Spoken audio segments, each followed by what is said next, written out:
Hello, good morning. Just ഇപ്പോൾ എഴുന്നേറ്റ് വരുള്ളൂ. മാറ്റ് നോക്കണ്ട കേട്ടോ, നിലത്താണ് കിടക്കാറ്. മോളെ എഴുന്നേറ്റിട്ടില്ല. മോൻ എണീറ്റ് പോയി ചായ മേടിക്കാൻ പോയിട്ടുണ്ട്. എന്താ വെച്ചാൽ കുക്കിങ്ങൊന്നും ഇപ്പോൾ ഇല്ലല്ലോ, കൈ വയ്യാത്തതുകൊണ്ട്.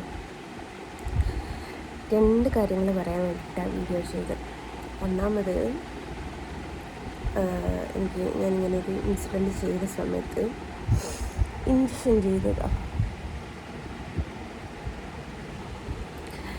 എവിടെയും വെയിൻ കിട്ടാനിട്ട് ഇവിടെ എന്താ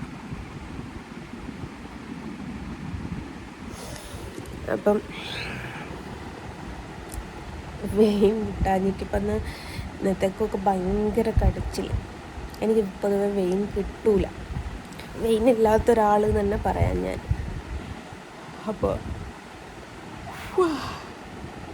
അത് കിട്ടാത്തൊരു സംഭവമാണ്. അപ്പം ഞാൻ വീഡിയോ ചെയ്യാൻ കാരണം എന്താ വെച്ചാൽ, ജസ്റ്റ് ഇപ്പം എല്ലാവരും എണീറ്റാൽ ഫോൺ എടുത്ത് നോക്കുക എന്നുള്ളതാണല്ലോ ആദ്യത്തെ കടമ എന്ന് പറയുന്നത്. അപ്പം അതേപോലെ ഞാനും ഫോൺ എടുത്ത് നോക്കി. ജസ്റ്റ് ഇൻസ്റ്റാഗ്രാമിൻ്റെ അകത്ത് ഒരുപാട് മെസ്സേജുകൾ വന്നിട്ടുണ്ട്. എനിക്ക് എൻ്റെ ലൈഫിൽ ഫസ്റ്റ് ടൈമാണ് ഇത്രയും തോന്നെ മെസ്സേജുകൾ വരുന്നത്. വേണേൽ ഞാനൊരു സ്ക്രീൻ റെക്കോർഡ് തരാട്ടോ. പറഞ്ഞത് മുഴുവനോ ഞാൻ ചെയ്തത് മണ്ടത്തരാണ്, ആ കുഞ്ഞു പുഴുവിനെ പേടിച്ചിട്ടാണോ എന്ന് ചോദിച്ചിട്ട് ഒരുപാട് മെസ്സേജുകൾ വന്നിട്ടുണ്ട്. അപ്പോൾ അതിലൊരു മെസ്സേജ്, നല്ലതും ചീത്തയായിട്ടുള്ള മെസ്സേജുകൾ വരലുണ്ടല്ലോ. അപ്പോൾ അതിലൊരുത്തന് രാവിലെ ഇൻസ്റ്റാഗ്രാം തുറന്ന എന്നെയാണല്ലോ കാണുന്നത്. ഏത് രേണു സുധിനെ പറ്റി ഒരമ്മച്ചി നമ്മുടെ സ്റ്റേഷനിലേക്ക് വിളിച്ചൊരു പരാതി പറഞ്ഞിട്ടുണ്ടായിരുന്നല്ലോ, അതേപോലത്തെ ഒരവസ്ഥ. അയാൾ ഇൻസ്റ്റഗ്രാം തുറന്നാൽ ഉടനെ എൻ്റെ വീഡിയോസാണ് കാണുന്നത്. ഇതുപോലത്തെ മൊയന്തകൾ ഇപ്പോഴും ഈ ഭൂമിയിലുണ്ട് എന്നുള്ളത് ഭയങ്കര അത്ഭുതം. കാരണം ആ മൊയന്ത എന്നെ ഫോളോ ചെയ്തത് കൊണ്ടാണ് എൻ്റെ വീഡിയോസ് കാണുന്നതെന്നുള്ള മൊയന്തക്ക് ഓർമ്മയില്ല. അപ്പോൾ ആ മൊയന്ത വീഡിയോ കാണുന്നുണ്ട്. ഞാൻ ആ മൊയന്തക്ക് തന്നെ മെസ്സേജ് ചെയ്തു, എടാ എന്നെ അൺഫോളോ ചെയ്ത് പോ, അവൻ കാരണം ഞാൻ വീഡിയോ ചെയ്യൽ നിർത്തേണ്ട ആവശ്യമില്ലല്ലോ. അപ്പം അതേപോലെ ബുദ്ധിമുട്ട് വിവരമില്ലാത്ത കുറേ എണ്ണം ഉണ്ടാവും. അപ്പം അത് പറയാൻ വേണ്ടിയിട്ടാണ്. പിന്നെ എന്ന് വെച്ചാൽ ഹോസ്പിറ്റലിൽ പോകണം, സ്റ്റിച്ച് എടുക്കണം, അങ്ങനത്തെ കുറച്ച് പരിപാടികളൊക്കെ ഉണ്ട്. എന്താ അവസ്ഥ എന്നറിയില്ല. ഡ്രസ്സ് ചെയ്ത സമയത്ത് ഉണക്കം കാര്യങ്ങളൊക്കെ ഉണ്ടെന്ന് പറഞ്ഞിട്ടുണ്ടായിരുന്നു. ഇന്നലെ രാത്രി എൻ്റെ ഒരു ഫ്രണ്ട് ഉണ്ട്, മണിയേട്ടൻ, അവൻ വന്ന് ഡ്രസ്സൊക്കെ ചെയ്യിച്ചപ്പോൾ അവർ വന്ന് നാളെ സ്റ്റിച്ച് വെട്ടാൻ ആവുന്നൊരവസ്ഥയിലാണെന്ന്. അപ്പോൾ അത് കേട്ടപ്പോൾ സമാധാനമായി. എങ്ങോട്ടും ഇറങ്ങാറില്ല, വണ്ടി ഓടിക്കാൻ പറ്റാത്തതുകൊണ്ട്. അപ്പോൾ കുറച്ച് വർക്കിൻ്റെ കാര്യങ്ങളൊക്കെ കൊടുക്കാനുണ്ട്, കുറച്ച് പർച്ചേസിങ് കൂടിയും ചെയ്യാനുണ്ട്. സ്കൂളാണ് തുറക്കുന്നത്, ബുക്കും ബാഗും അങ്ങനെ പഠിച്ചിട്ടുള്ള കാര്യങ്ങളൊക്കെ മേടിക്കാനുണ്ട്. അപ്പോൾ ഒരു സാഹചര്യം നോക്കിയിട്ട് വണ്ടി എടുത്തിട്ട് പോകാം. ബസ്സിന് എന്തായാലും ഈ ഒരവസ്ഥയിൽ എനിക്ക് പോകാൻ പറ്റില്ല. അഥവാ ബസ്സിൽ സീറ്റൊന്നും കിട്ടിയിട്ടില്ലെങ്കിൽ കൈ ജസ്റ്റ് എവിടെയെങ്കിലും തട്ടിപ്പോയാൽ കൈ 2-3 ദിവസമായി താഴ്ത്തി വെക്കരുതെന്ന് പറഞ്ഞിട്ടുണ്ടായിരുന്നു. അപ്പോൾ അതുമായിട്ട് നടക്കലായിരുന്നു. പക്ഷെ വേദനയും കാര്യങ്ങളൊന്നും ഇല്ല കേട്ടോ. വേദന കൈക്കല്ല, മനസ്സിനാണ്.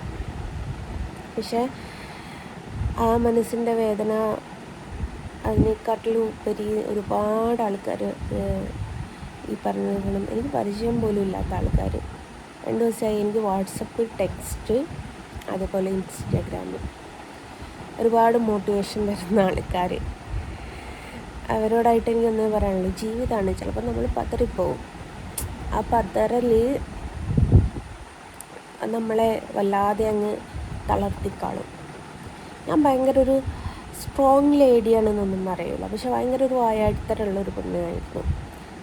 പക്ഷേ ആ വായാടിത്തരം ഒക്കെ എന്താ പറയുക, ഒരു നിമിഷം കൊണ്ട് ഇല്ലാണ്ടാവും. നമ്മൾ നിസ്സാര കാര്യം മതി നമ്മുടെ ലൈഫ് പതറിപ്പോകാൻ വേണ്ടിയിട്ട്. അപ്പോൾ ആ ഒരു പതർച്ച ലൈഫിൽ ആർക്കായാലും ഉണ്ടാവും. ഇതെനിക്ക് ഒരുപാട് ആൾക്കാർ മോട്ടിവേഷൻ ക്ലാസ് പോലെ തരുന്നുണ്ട്. ഒരുപാട് ആൾക്കാർക്ക് എന്നോട് സംസാരിക്കണമെന്ന്, ഒരുപാട് ആൾക്കാർക്ക് എന്നെ നേരിട്ട് കാണണമെന്ന്. സംസാരിക്കാൻ എന്തായാലും ഫോണ് പറ്റില്ല, ഞാൻ ബിസിയാക്കിയിട്ടതാണ്. പിന്നെ നേരിൽ കാണണം എന്നുള്ളത് അത് ഞാൻ അവരോട് പലപ്പോഴും പറയുന്നൊരു സംഭവമാണ്. ഭൂമി ഉരുണ്ടതാണ്. എവിടെയെങ്കിലും വെച്ചിട്ട് സ്വാഭാവികമായിട്ട് നമ്മൾ കാണും. എനിക്ക് അവരെ മനസ്സിലായിട്ടില്ലെങ്കിൽ അവർക്ക് എന്നെ മനസ്സിലാവുമല്ലോ. അപ്പം നിങ്ങൾ എൻ്റെ അടുത്ത് വന്ന് സംസാരിച്ചാൽ മതി എന്ന് പറയാറുണ്ട്. അങ്ങനെയാണ്. അപ്പം ആരുമില്ല എന്നുള്ളൊരു തോന്നലുള്ള സമയത്ത് ഇതുപോലത്തെ 4-5 മെസ്സേജുകൾ വരുമ്പോൾ നമുക്ക് ഭയങ്കരമായിട്ട് ഒരു എന്താ പറയുക, പോസിറ്റീവ് എനർജിയാണ്. ഇതിപ്പം സോഷ്യൽ മീഡിയ ഇപ്പോൾ 2ാമത്തെ തവണയാണ് ഈ സോഷ്യൽ മീഡിയ പറയുമ്പോൾ അല്ല ഞാൻ ആത്മഹത്യാ നാടകം എന്ന് പറയുന്നിട്ട്. പക്ഷെ ഫസ്റ്റ് ഞാനങ്ങനെ ബേബി മെമ്മോറിയലിൽ ICUവിൽ 2 ദിവസം ഒരു ബോധവും ഇല്ലാതെ കിടന്നിട്ടുണ്ട്. ബോധമില്ലാതെ കിടന്നത് സ്ലീപ്പിംഗ് പിൽസ് കഴിച്ചിട്ടോ. എനിക്ക് ഓർമ്മയുണ്ട്, സൈക്കാട്രി ഡോക്ടർ വന്ന സമയത്ത് ഇങ്ങനെ ഞാൻ കണ്ണ് തുറന്ന് നോക്കിയിട്ടുള്ളൂ. ആരാ നോക്കി, പിന്നെ അയാൾ ചോദിച്ചതിനൊക്കെ ഞാൻ കണ്ണടച്ചിട്ടാണ് മറുപടി പറഞ്ഞത്. പക്ഷെ അന്ന് പോലും എന്നാർക്കും കാണണമെന്നോ എന്നോടാർക്കും സംസാരിക്കണമെന്നോ അല്ല എനിക്ക് എന്തിനാ ചെയ്ത് ഞാൻ സേവ് ചെയ്ത് വെച്ച് ഒരുപാട് ആൾക്കാർ ചോദിച്ചു എന്തൊരു മണ്ടത്തരാണ് നീ ചെയ്തത് എന്നുള്ളത്. പക്ഷേ ഇതങ്ങനെയൊന്നുമല്ല. അത്രയും പേര്, എനിക്ക് പരിചയമില്ലാത്ത ആൾക്കാരൊക്കെ ഞാൻ വാട്സപ്പിൻ്റെ സ്ക്രീൻ റെക്കോർഡ് വെക്കാണ്ടിരിക്കുക. കാരണം എന്താ വെച്ചാൽ നമ്പറാണ്. മറ്റൊരാൾക്ക് ഞാൻ അവരത് മിസ്യൂസ് ചെയ്താൽ ഞാൻ കാരണം ആരുടെയും ലൈഫിലൊരു പ്രശ്നം ഉണ്ടാവരുത് എന്നുള്ളൊരു ചിന്താഗതിക്കാരിയാണ്. അപ്പം ഇനി തൊട്ടിട്ട് എനിക്ക് എൻ്റെ കാര്യം രസിത പാലക്കലോ പ്രിയയോ ഷെഫീന ബീബിയോ ഉത്തരാവുണ്ണിയോ ആരെങ്കിലും എന്തെങ്കിലും പറയണം, അവരവിടെ പറയട്ടെ. അത് ഞാൻ ഒരാൾക്ക് കൊടുത്ത പ്രോമിസാണ്. ആ പ്രോമിസിനെ ഞാൻ ഇനി ധിക്കരിക്കൂല. വേറെ ആർക്കുമല്ല കേട്ടോ, എൻ്റെ മകനോട്. എൻ്റെ മകനെന്ന് പറയുന്നത് ഭയങ്കരമായിട്ട് എന്താ പറയുക, 15 വയസ്സേ ഉള്ളെങ്കിൽ പോലും ഞങ്ങൾ ഒറ്റയ്ക്ക് ജീവിച്ച് ഒറ്റയ്ക്കെല്ലാ കാര്യവും ചെയ്തതുകൊണ്ട് അതിൻ്റേതായിട്ടുള്ളൊരു സംഭവമുണ്ട്. അപ്പോൾ അവനും ചോദിച്ചു, എവിടെയോ കിടക്കുന്ന എന്തോ പറയുന്നൊരു പെണ്ണുങ്ങൾക്ക് വേണ്ടിയിട്ട് എന്തിനാ അമ്മ ഞങ്ങൾക്ക് ആരും ഇല്ലാണ്ടാക്കുന്നത് എന്നുള്ളൊരു ചോദ്യം എന്നെ വല്ലാതെ ഇതാക്കി. അപ്പം പലരും പറയുന്നത് സത്യമാണ്. എൻ്റെ ഹസ്ബൻഡ് എന്നോട് പറഞ്ഞു, ഇവരുടെയൊക്കെ കണ്ടൻറ്റ് നീയാണ്. ഇപ്പോൾ ഈ ഒരു റീസെൻ്റ്ലി ഞാൻ ഇന്ന് മറ്റേ ICG ചാനലിൽ ഒരു ഇൻ്റർവ്യൂ കണ്ടു, നമ്മുടെ രേണുസുധീൻ്റെ. അപ്പോൾ രേണുസുധി പറയുന്നൊരു വാക്കുണ്ട്, അവരെന്നെയാണ് തിന്നുന്നത്. സത്യ. അതേപോലെ ഇവളുമാരൊക്കെ എന്നെയാണ് തിന്നുന്നത്. ഇവർക്ക് ഒരു വീഡിയോ എന്ന് പറയുന്നത് 1 മിനിറ്റിൻ്റെ വീഡിയോ ആണ്, ഒരു അരി എന്നുള്ള കണക്കാണ് അവർക്ക്. അപ്പോൾ ആ അരി അവരവിടെ വാങ്ങിക്കോട്ടെ, നമ്മളെന്തിനാണ് മറ്റുള്ളവരുടെ റേഷൻ മുട്ടിക്കുന്നത്? അതുകൊണ്ട് സത്യം എന്നായാലും അത് വിജയിക്കും. അത് ഞാൻ പറഞ്ഞല്ലോ, പണ്ടൊരിക്കൽ എനിക്ക് എൻ്റെ സ്കൂൾ പഠനം നിർത്തേണ്ടി വന്നത് എനിക്ക് ആ ഡീറ്റെയിൽ സമൂഹത്തിൻ്റെ മുമ്പിൽ വിളിച്ചു പറയാൻ പറ്റിയൊരു സാഹചര്യം വന്നത് 18 വർഷങ്ങൾക്കിപ്പുറം. പക്ഷേ ആ ഒരു വർഷത്തിൻ്റെ ഈ 18 വർഷത്തിൻ്റെ അപ്പുറം പോയിട്ട് ഞാൻ ഇതൊക്കെ വിളിച്ച് പറഞ്ഞിട്ടുണ്ടായിരുന്നു. ഒരാൾ പോലും വിശ്വസിക്കില്ലായിരുന്നു, ഒരു മനുഷ്യൻ പോലും വിശ്വസിക്കില്ലായിരുന്നു. പക്ഷെ 18 വർഷത്തിൻ്റെ ഇപ്പുറം ഞാൻ പറഞ്ഞപ്പോൾ എല്ലാവർക്കും അത് മനസ്സിലായി. അതേപോലെ സത്യം ഒരു സമയത്ത് വിജയിക്കും, അതെനിക്ക് ഉറപ്പുള്ളൊരു കാര്യമാണ്.